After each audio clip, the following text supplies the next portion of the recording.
നമസ്കാരം. മലയാളി വാർത്തയിലേക്ക് സ്വാഗതം. വിസ്മയ, ഉത്ര, തുഷാര, പ്രിയങ്ക, അർച്ചന, സുചിത്ര മാറുന്നത് പേരുകൾ മാത്രമാണ്. എല്ലായിടത്തും കഥ ഒന്നു തന്നെ, സ്ത്രീധനം. ഇവരെല്ലാം തന്നെ കേരളത്തിൽ സ്ത്രീധനത്തിന്റെ പേരിൽ അതിക്രൂരമായിട്ടുള്ള മാനസിക ശാരീരിക പീഡനങ്ങൾ ഏറ്റുവാങ്ങിയിട്ടുള്ളവരാണ്.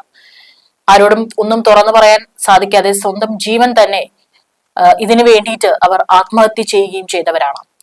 സ്ത്രീധനം കൊടുക്കുന്നതും വാങ്ങുന്നതും നിയമപരമായി തെറ്റാണെന്ന ഉറച്ച ബോധ്യം മലയാളികൾക്കുണ്ടെങ്കിലും ഈ പ്രവൃത്തി ഇവിടെ സജീവമായി തന്നെ നടക്കുന്നുണ്ട്. സ്ത്രീധനം എന്ന പേരിന് പകരം വിവാഹ സമ്മാനം എന്നറിയപ്പെടാൻ തുടങ്ങിയതോടെയാണ് കാര്യങ്ങൾ അല്പം കൂടി ലളിതമായത്.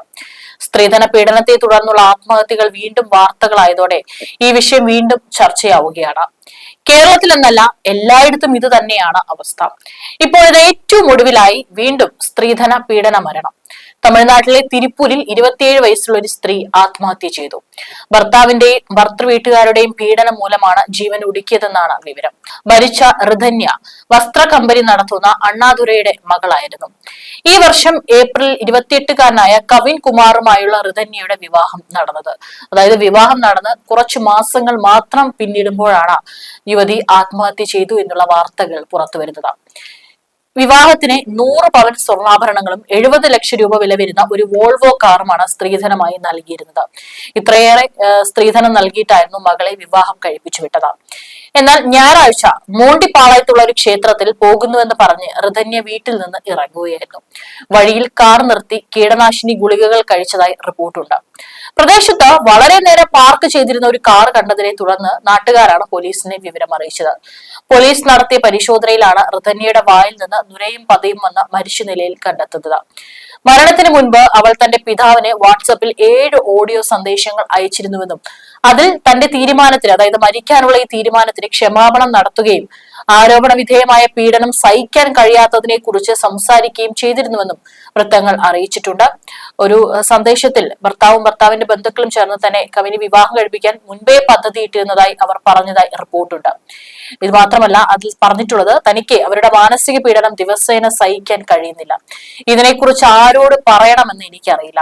ജീവിതം ഇങ്ങനെയായിരിക്കുമെന്ന് അവകാശപ്പെട്ട് ഞാൻ വിട്ടുവീഴ്ച ചെയ്യണമെന്ന് കേൾക്കുന്നവർ ആഗ്രഹിക്കുന്നു. എന്റെ കഷ്ടപ്പാടുകൾ അവർക്ക് മനസ്സിലാകുന്നില്ല എന്ന് ഒരു സന്ദേശത്തിൽ പറയുന്നുണ്ട്. തന്റെ മറ്റൊരു സന്ദേശത്തിൽ മാതാപിതാക്കൾ തന്നെ സംശയിച്ചേക്കാം, പക്ഷേ താൻ കള്ളം പറയുന്നില്ലെന്നും അവൾ പറഞ്ഞു.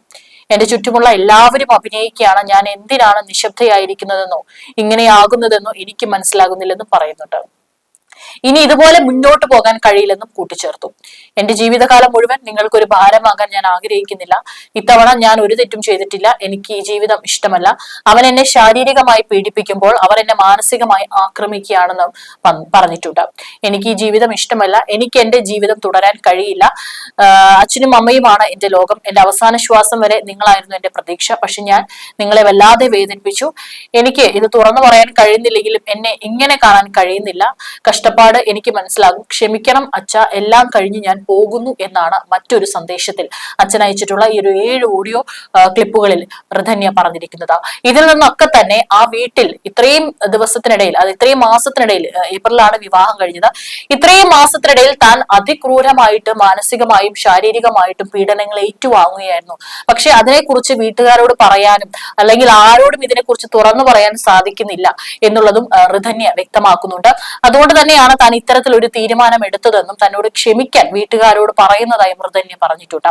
ഋതന്യയുടെ മൃതദേഹം പോസ്റ്റ്മോർട്ടത്തിനായി ജില്ലാ സർക്കാർ ആശുപത്രിയിലേക്ക് മാറ്റിയിരിക്കുകയാണ്. നീതി ആവശ്യപ്പെട്ട ബന്ധുക്കൾ ആശുപത്രിക്ക് പുറത്ത് തടിച്ചുകൂടിയിട്ടുണ്ട്. ഭർത്താവ് കവിൻ കുമാർ, ഭർത്തൃപിതാവ് ഈശ്വരമൂർത്തി, ഭർത്തൃമാതാവ് ചിത്രാദേവി എന്നിവരെ പോലീസ് അറസ്റ്റ് ചെയ്തു. കൂടുതൽ അന്വേഷണം നടന്നു വരികയാണ്.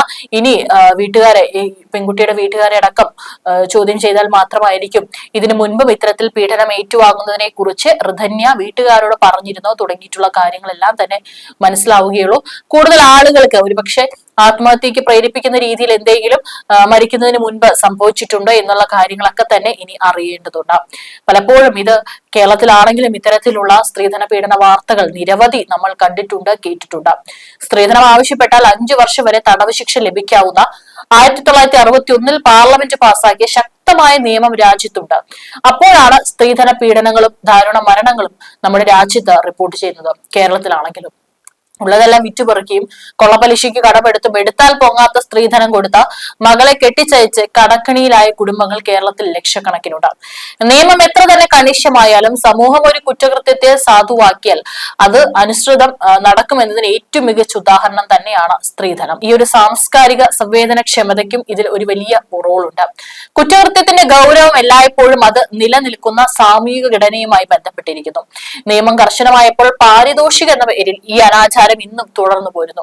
സ്ത്രീധനം വാഗ്ദാനം ചെയ്തുകൊണ്ടുള്ള പരസ്യങ്ങൾ നിരോധിക്കുകയും ലംഘിക്കുന്നവർക്ക് 6 മാസം മുതൽ 5 വർഷം വരെയുള്ള തടവ് നൽകുകയും ചെയ്യുന്ന നിയമം ആഡംബര വിവാഹങ്ങളെ നിയന്ത്രിക്കാൻ യാതൊന്നും ചെയ്യുന്നില്ല.